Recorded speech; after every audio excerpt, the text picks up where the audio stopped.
তাহলে বিপদে পড়লেই প্রথমে আমরা এটা পড়ব। দোয়াগুলো যদি এখন মুখস্থ না হয়, এই যে রেকর্ডিং হচ্ছে, পেয়ে যাবেন, কালকেই পেয়ে যাবেন। এবার আমরা দেখি বিষ্ণু ইসা ইসলামের জীবনে বিপদ আপদ ছিল কিনা, উনি বিপদ আসলে কিভাবে ডিল করতেন, বিপদ আসলে কোন দোয়া পড়তে হয়, কিভাবে ফরিয়াদের হাত উত্তোলন করতে হয়, কিভাবে রবের দরবারে নতজানু হয়ে ফরিয়াদ করতে হয়, এটা জানার দরকার আছে না নাই? আসুন আমরা বিশ্বনবীর জীবনী থেকে দেখি বিপদ আসলে উনি কি করতেন।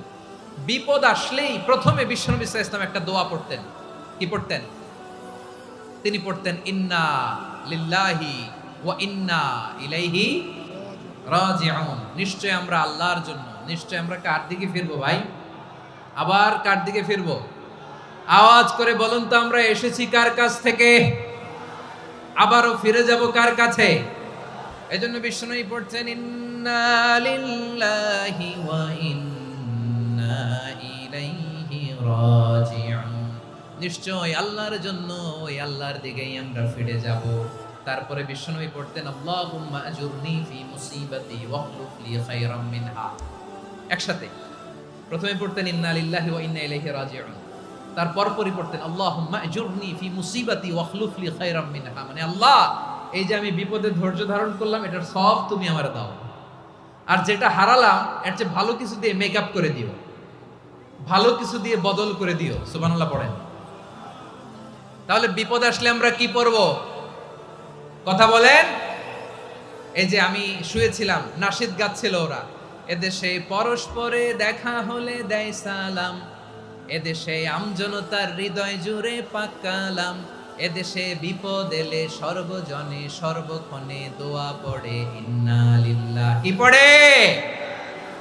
সুবহানাল্লাহ সুবহানাল্লাহ সুবহানাল্লাহ সুবহানাল্লাহ। এদেশে আজান শুনে সূর্য ওঠে শহর গ্রামে, এদেশে আজান শুনে সূর্য ডুবে সন্ধ্যা নামে, এদেশে সকল কাজে সবাই বলে বিসমিল্লাহ, এদেশে ভালো কিছু দেখে শুনে হাসি মুখে সবাই বলে মাশাআল্লাহ। সুবহানাল্লাহ পড়েন। তাহলে বিপদ এলে আমরা কি পড়ি? কথা বুঝলে সবাই উত্তর দিতে হবে, বিপদ এলে কি পড়ি? তাহলে বিপদ এলেই আমরা এখন থেকে ইন্না লিল্লাহ পড়ব, নাকি হাই হুতাশ করবেন? একদল আছে হাই হুতাশ করে, হায় আল্লাহ রে, মোর কি হইল রে, মুই কি হরমু রে, মুই কমবে জামু রে, আছে না নাই? এরকম বিলাপ করতে নিষেধ করেছেন বিশ্বনবী। কি করব, কই যাব, কি হবে, হায় হায়, এরকম হাহুতাশ আছে না নাই? বিশ্বাসীরা হাহুতাশ করে না, তারা ইন্না লিল্লাহ পড়ে। কি পড়ে মনে থাকবে?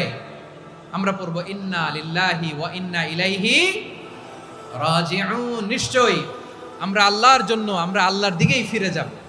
এরপর পড়ব আল্লাহুম্মা আজুরনি ফি মুসিবাতি ওয়াখলুফ লি খায়রাম মিনহা।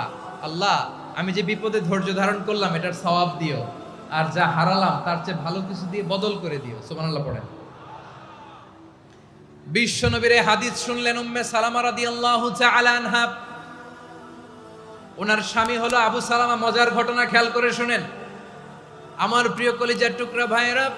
কানগুলো খরগোশের কানের মতো খাড়া করে আমার দিকে তাকান। সাইয়্যিদাতুনা উম্মে সালামা রাদিয়াল্লাহু তাআলা আনহা, ওনার স্বামীর নাম আবু সালামা। শ্রেষ্ঠ দম্পতি, শ্রেষ্ঠ ফ্যামিলি। প্রথমে হিজরত করেছিলেন হাবাসায়, পরে হিজরত করেছেন মদিনায়। উহুদ যুদ্ধের পরে ওনার স্বামী আবু সালামা ইন্তেকাল করলো, শহীদ হলো। সুবহানাল্লাহ পড়েন। যখন আবু সালামা ইন্তেকাল করলো, উম্মে সালামা রাদিয়াল্লাহু তাআলা আনহা কেঁদে কেঁদে হয়রান। আর নবীর শিখানো বাণী অনুযায়ী তিনি বারবার পড়ছিলেন ইন্না লিল্লাহ। কি পড়ছিলেন? জামু কি হরমু এগুলো বলে নাই, কি বলছে? ইন্না লিল্লাহ।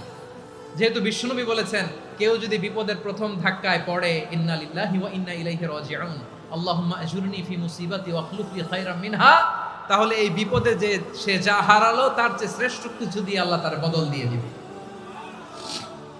এই হাদিস শুনে উম্মে সালামা রাদিয়াল্লাহু তাআলা আনহা ওনার প্রাণ প্রিয় স্বামী আবু সালামার ইন্তেকালের পরে চোখের পানি ছাড়ে আর পড়ে ইন্না লিল্লাহি ওয়া ইন্না ইলাইহি রাজিউন, আল্লাহুম্মা আজুরনি ফি মুসিবাতি ওয়াখলুফ লি খায়রাম মিনহা।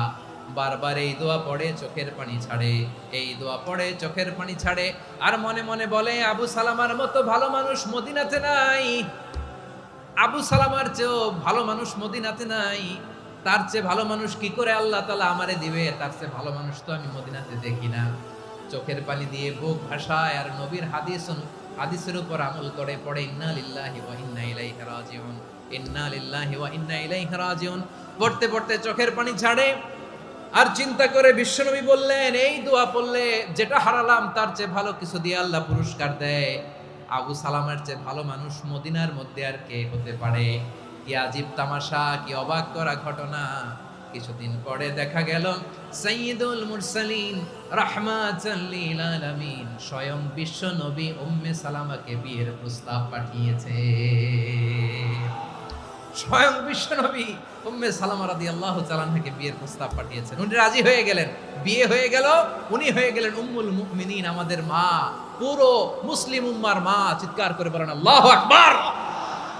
তাহলে আমার প্রাণ প্রিয় ভাইয়েরা, বিপদে পড়লে আমরা পড়বো ইন্না লিল্লাহি ওয়া ইন্না ইলাইহি রাজিউন, আল্লাহুম্মা আজুরনি ফি মুসিবাতি ওয়াখলুফ লি খায়রাম মিনহা। পড়বেন? পড়বেন না? যারা যারা বিপদ আসলে এই দোয়াটা পড়বেন এখন থেকে আওয়াজ করে ইনশাআল্লাহ বলেন। যা হারাইছেন তার চেয়ে শ্রেষ্ঠ জিনিস দিয়ে বদলা দিবে কে? বিশ্বাস হয়? একটু সন্দেহ লাগে মনে হয়, একটু সন্দেহ আছে? যাদের বিশ্বাস হবে তাদের কি আল্লাহ উত্তম বদলা দিবে, ঠিক কিনা বলেন? তাহলে বিপদে পড়লেই প্রথমে আমরা এটা পড়ব। দোয়াগুলো যদি এখন মুখস্থ না হয়, এই যে রেকর্ডিং হচ্ছে, পেয়ে যাবেন, কালকেই পেয়ে যাবেন। শুনে শুনে মুখস্থ করবেন। আমার মায়েরা, আমার বোনেরা, আপনাদের জন্য 3টি মাঠের অ্যারেঞ্জমেন্ট করা হয়েছে, আমি জানি। আপনারাও এই দোয়াগুলো পড়বেন, আপনার স্বামীকে শেখাবেন, সন্তানকে শেখাবেন, আপনার পুরো পরিবারটাকে জান্নাতের টুকরো বানিয়ে দিবে কে? তাহলে বিপদ আসলে প্রথমে কি পড়তে হবে এটা জেনে গেলাম।